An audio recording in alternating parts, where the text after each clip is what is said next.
छत्तीसगढ़ के रायपुर जिले के तिल्दा नेवरा एरिया में रहने वाली चारू पांडे आज लाखों स्टूडेंट्स की प्रेरणा बन गई है, क्योंकि उन्होंने फर्स्ट अटेम्प्ट में ही महज 21 साल की उम्र में 19 प्रतियोगी परीक्षाएं क्लियर की हैं। और अपने आप में ये कैसे कर पाई हैं, इसकी स्ट्रैटेजी तो हम उनसे सुनेंगे ही, लेकिन आज वो 23 साल की हैं, असिस्टेंट ऑडिट ऑफिसर है सीएजी ऑफिसर विशाखापट्टनम में।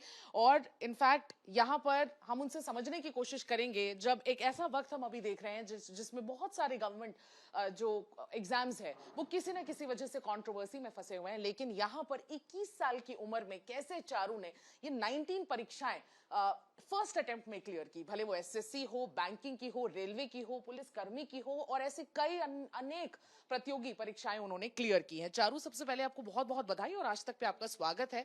आप सबके लिए प्रेरणा बन गई हैं, क्योंकि अभी जब हम ऐसे समय में बात कर रहे हैं जब कहीं ना कुछ कंट्रोवर्सी के चलते किसी न किसी एग्जाम्स के या तो रिजल्ट लेट आते हैं, या तो कुछ ना कुछ उसमें प्रॉब्लम्स होते हैं, क्वेश्चन पेपर में प्रॉब्लम आते हैं, गलत सवाल आते हैं, तो मार्क्स, वो सारी चीजें काफी लीगली दावपेच बढ़ जाते हैं। लेकिन आपने 19 एग्जाम 21 साल की उम्र में ही फर्स्ट अटेम्प्ट में ही आपने क्लियर किया। सबसे पहला तो मेरा यही है कि आपसे सवाल यह है कि सारे एग्जाम्स का क्या सिलेबस तो काफी वेरिड सिलेबस है, क्योंकि आपने भांति भांति के एग्जाम्स दिए, ऑलमोस्ट बहुत सारे अलग अलग सेक्टर्स के एग्जाम दिए हैं। डाइवर्सिफाइड सिलेबस को कैसे आपने क्लियर किया, ये मेरा सबसे पहला सवाल है। जी, एक्चुअली एसएससी का ऑलमोस्ट सिमिलर होती है। किसी में कुछ टॉपिक्स एक्स्ट्रा ऐड हो जाती है, किसी में कुछ टॉपिक्स कम हो जाती है। सबसे मेन इस पे कॉमन ये होती है टाइम मैनेजमेंट। जैसे कि अगर हम सीजीपीएससी का एग्ज़ाम देंगे तो उसमें उसकी दिक्कत उतनी नहीं होगी, लेकिन एसएससी, रेलवे, ये सब में मेन दिक्कत होती है टाइम मैनेजमेंट की, जो मुझे सबसे ज़्यादा हेल्प किया। कुछ कुछ एक्स्ट्रा टॉपिक सिलेबस होती थी रेलवे के लिए जो मुझे प्रिपरेशन करना पड़ा, बट मैं ये सोच के वो प्रिपरेशन की क्योंकि मुझे किसी ना किसी एक डिपार्टमेंट में एक गवर्नमेंट जॉब चाहिए था।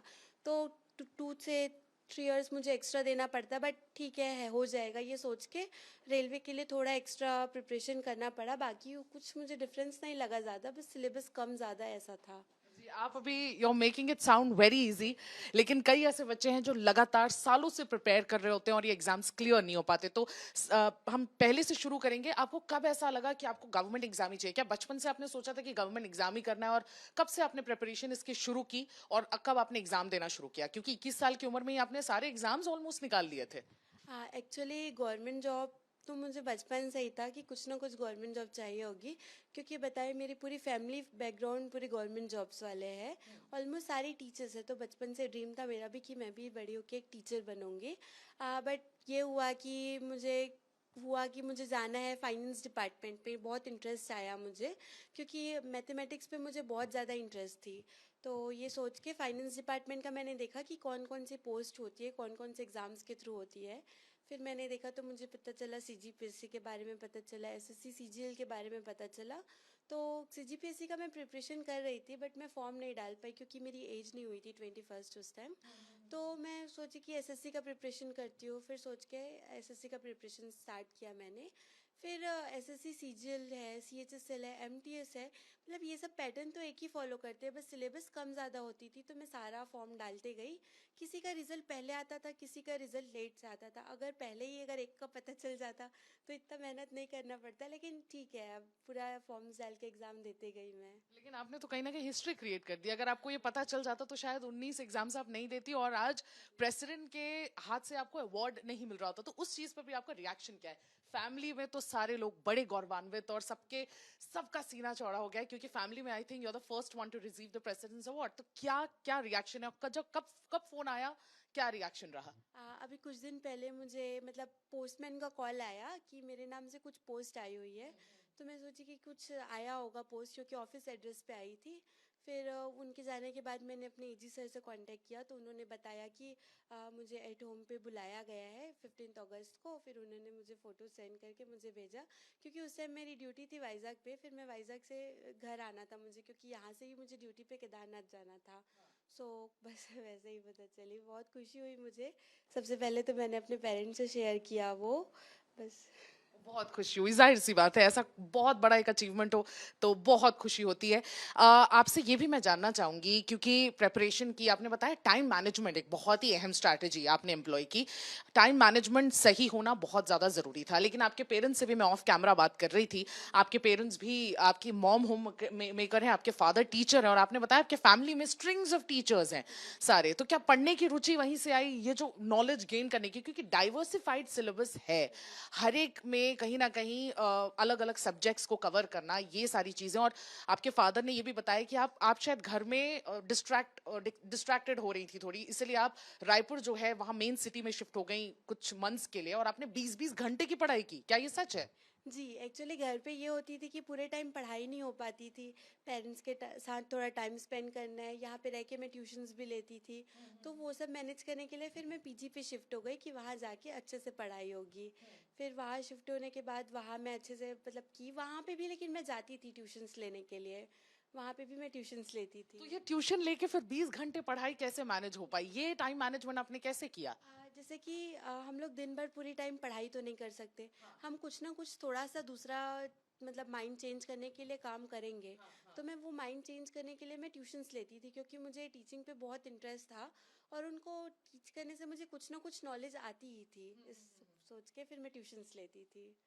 ये एक सवाल रहेगा मेरा आपसे, और आई थिंक सभी ने आपसे सवाल पूछा भी होगा, जितने लोगों ने आपसे मीडिया में भी बात की और पर्सनली भी बात की। ऐसा क्या आप मैसेज भी देना चाहेंगे उन सारे अभिभावकों को भी, कि वो किस तरह से अपने बच्चों को सपोर्ट कर सकते हैं जो गवर्नमेंट एग्जाम्स की तैयारी कर रहे हैं, और उन स्टूडेंट्स को जो सालों साल से मेहनत करे? क्या वो एक ऐसा विनिंग फॉर्मूला, जो एक स्ट्रैटेजी हो सकती है जो सबके काम आए, और ये आप कैसे कर पाई? तो अपना कुछ एक सक्सेस मंत्रा भी उनको अगर बांट पाए। जी, एक्चुअली पेरेंट्स से ये है कि स्टूडेंट्स को मतलब उनके चिल्ड्रंस को जो भी पढ़ने पे इंटरेस्ट है उनको वो करने देना चाहिए। उनको फुल सपोर्ट करना चाहिए उस पे। स्टूडेंट्स से मैं ये कहना चाहूँगी कि हम इस पे ना जाए कि हमें पूरा सिलेबस कंप्लीट करना है। हमें ये देखना है कि जितना हम पढ़ रहे हैं उतना अच्छे से कर रहे हैं या नहीं कर रहे। बस उसी चीज़ पे फोकस करनी है, और ऐसे कुछ मंत्र वगैरह तो नहीं है। बस वही है कि जितना पढ़े हम अच्छे से पढ़ें, पूरा सिलेबस कंप्लीट ना करें, और जितना ज़्यादा से ज़्यादा हो पाए उतने हम मॉक टेस्ट दें, क्योंकि हर मॉक टेस्ट देने से हमें कुछ ना कुछ नया सीखने को मिलेगा। तो आपने कोचिंग भी की होगी, जाहिर सी बात है कि आपने इंडिविजुअली आपने ये सारी परीक्षाएं क्लियर किया। कोचिंग था तो कितने घंटे की कोचिंग, और कितना आपने सेल्फ स्टडी किया? अभी जितने भी मैंने एग्ज़ाम्स क्लियर किया, मैंने कोचिंग बिल्कुल भी नहीं किया। मैं यूट्यूब से पढ़ाई करती थी। इंस्टा पे रील्स डालते थे टीचर्स, तो वहाँ से मैं उनसे कुछ कुछ सीख के ऐसे पूरा मैनेज करती थी। बस मैं टेस्ट सीरीज़ ज्वाइन किया था मैंने, बस उस पर मैं टेस्ट देती थी। कौन से टीचर्स की आपको रील्स बहुत ज्यादा हेल्प की है? मतलब ऐसे कोई पर्टिकुलर एक टीचर नहीं थे, क्योंकि ऑलमोस्ट हर एक टीचर्स हर एक टॉपिक ज़्यादा अच्छे से पढ़ाते हैं। तो मैं जितने भी टीचर्स थे ऑलमोस्ट सारे टीचर्स को फॉलो की, क्योंकि किसी टीचर का कुछ टॉपिक अच्छा लगता था, किसी टीचर का कुछ टॉपिक। तो बिना कोचिंग के आपने सोशल मीडिया प्लेटफॉर्म यूट्यूब के जरिए आपने ये सारे एग्जाम्स क्लियर किए हैं? हाँ, क्योंकि देखिए हमारे छत्तीसगढ़ पे एसएससी रेलवे इसके लिए अच्छी सी कोचिंग है नहीं। अगर इसकी कोचिंग मुझे करना है तो मुझे दिल्ली जानी पड़ेगी या बाहर जानी पड़ेगी। तो वो मुझे सही नहीं लगा, क्योंकि जो टीचर्स पढ़ा रहे हैं वो हमारे ही अच्छे के लिए वो यूट्यूब्स पे पोस्ट कर रहे हैं ताकि हम उससे पढ़ पाए। तो मैंने उसका एडवांटेज लेके वहाँ से पढ़ाई की। वहां से पढ़ाई की है, मतलब आपने यूट्यूब से जितने भी गाइडेंस है, और जितना भी कोई भी कंफ्यूजन, अगर आपको उस समय कोई डाउट्स होते थे, कंफ्यूजन होते थे, तो आप क्या करते थे? क्योंकि यूजुअली जब टीचर्स सामने होते हैं हम डाउट्स डायरेक्टली क्लियर कर सकते हैं, लेकिन यूट्यूब से जब पढ़ते हैं और डाउट्स आते हैं तो क्या करना देखिए, चाहिए? यूट्यूब से हम पढ़ाई कर रहे हैं, हमें कुछ भी डाउट आता है, हमारे पास एआई है, वो सारा सॉल्यूशंस देता था हमें, तो वहाँ से मुझे सॉल्यूशंस मिलती थी। तो आपने टेक्नोलॉजी का भी इस्तेमाल किया, एआई का इस्तेमाल भी आपने किया, और उससे आपने ये सारे एग्जाम्स क्लियर किए। जी। ये एक आखिरी सवाल होगा कि मैं आपसे कहूंगी कि कितने एग्जाम्स अगर आपने क्लियर किए हैं, क्योंकि 19 है, तो ये मैं एक अच्छे उसमें, अगर आपको याद हो कि आपने कितने एग्जाम्स क्लियर किए हैं, तो एक वन बाय वन अगर आप बोलें तो एक बार बोल के दिखाएं। मुझे याद नहीं। जितने भी आप बोल पाए, अगर काउंट करते हुए अगर आप बोल पाए। ठीक है।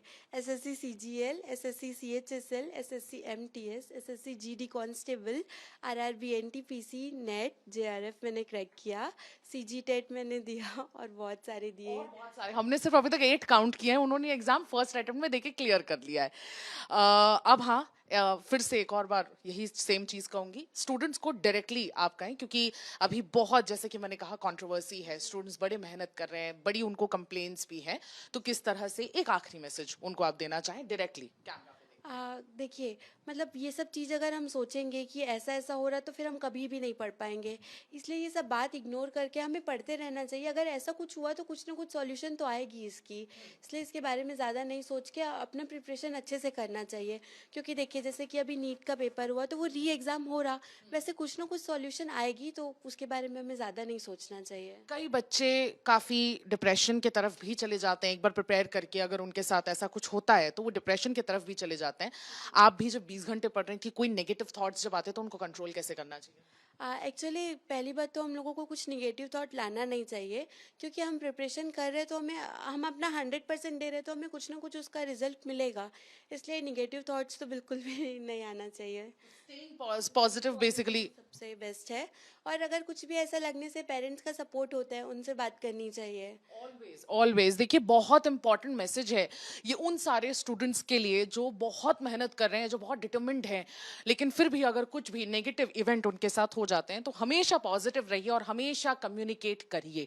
आपके अभिभावक are always there, your parents are always there to support you. हमेशा अपने पेरेंट्स को रीच आउट करिए और ऐसी सिचुएशन में उनसे हमेशा बात करिए। और जैसा चारू पांडे ने कहा कि टाइम मैनेजमेंट बहुत इंपॉर्टेंट है, और उसके अलावा आप जितना भी सिलेबस कवर कर रहे हैं उसको 100% अच्छे से करें। वो ज्यादा सिलेबस ज्यादा कवर करने के चक्कर में हाफ बेक नॉलेज ले जाकर आप अगर एग्जाम सेंटर में बैठेंगे तो वो काम नहीं आएगा। अगर आप 75% तक भी पढ़ रहे हैं और वो 75% अगर आपका सॉलिड है तो आपको वो बहुत आगे लेकर जाएगा। जैसे आज चारू को अपनी ड्रीम जॉब यानी कि assistant audit officer CAG office Visakhapatnam तक लेकर गया है। मैं सुमी केवल पटेल, वीडियो जर्नलिस्ट राघवेंद्र पांडे के साथ छत्तीसगढ़ रायपुर से आज तक।